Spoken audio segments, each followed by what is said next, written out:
Di Riyadh ini sudah masyhur ceritanya nih, antara seorang ibu dengan seorang TKW dari Indonesia. Ada satu ibu sudah divonis di Saudi, operasi kanker dia terakhir sebulan lagi.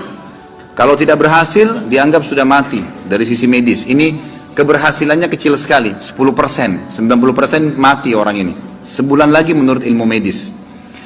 3 hari setelah divonis begitu sama dokter, sebulan lagi operasi terakhir, datang pembantunya dari Indonesia.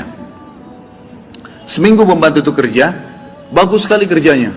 Masya Allah, bersihin rumah, masak segala. Tuan rumahnya ini senang. Tapi selama dia kerja seminggu, ada satu perilaku TKW ini, pembantu ini, yang selalu membuat tuannya mau nanya sama dia tapi nggak enak. Akhirnya setelah seminggu itu ditanya, ternyata dia kalau siang hari, habis selesaikan kerjaan semua, habis siapin makan, dia masuk kamar mandi, lama di kamar mandi pembantu ini. Nggak tahu buat apa gitu. Pas dia keluar dari kamar mandi, setelah seminggu ditanya sama majikannya, maaf saya mau tanya, kenapa kamu ini setiap masuk kamar mandi, lama, ngapain gitu kan. Langsung nangis tiba-tiba, TKW itu menangis, pembantu itu menangis. Dia tanya kenapa kamu nangis, dia bilang ceritanya begini sebenarnya. Sebelum saya berangkat ke Saudi di Riyadh ini, 12 hari, ya sebelum saya berangkat ini, 12 hari sebelumnya saya baru melahirkan. Dan saya punya bayi di Indonesia. Saya lagi susuin. Nah saya tinggalkan karena keadaan ekonomi, terpaksa saya tinggalkan. Visa sudah keluar, saya melahirkan, saya berangkat. Nah saya masuk kamar mandi ini, saya keluarin air susu saya, karena kalau tidak payudara saya sakit. Coba, kalau antum dengar keluhan seperti ini dari pegawai, dari staf, dari orang, apa yang antum lakukan? Perhatikan perilakunya muslimah ini, ya. Majikannya buat apa? Ini ternyata menjadi penyebab penyakitnya hilang. Apa yang dia buat? Dia bilang baiklah, sambil dia nangis, dia dengar ceritanya, dia bilang baiklah.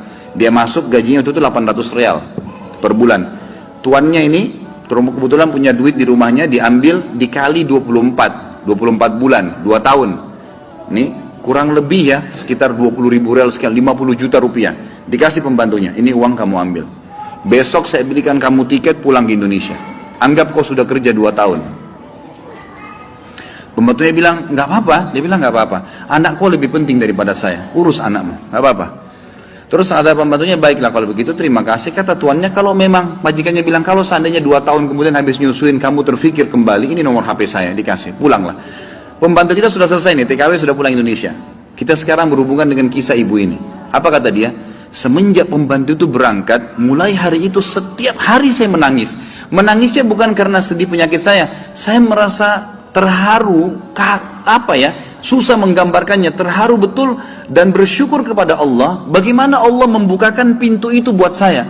Saya selalu bersyukur terus sama Allah karena saya bisa memberikan, terfikir untuk kasih gaji 2 tahun. Mungkin kalau terjadi pada kita bilang, baiklah kamu pulang aja minimal. Pernah gak antum terfikir kasih gajinya lengkap semua? Gitu kan? Dia bilang, saya terharu kenapa saya bisa lakukan itu. Dan saya selalu bersyukur sama Allah, saya bisa lakukan sementara memang ini ada vonis mati dekat lagi secara medis gitu kan.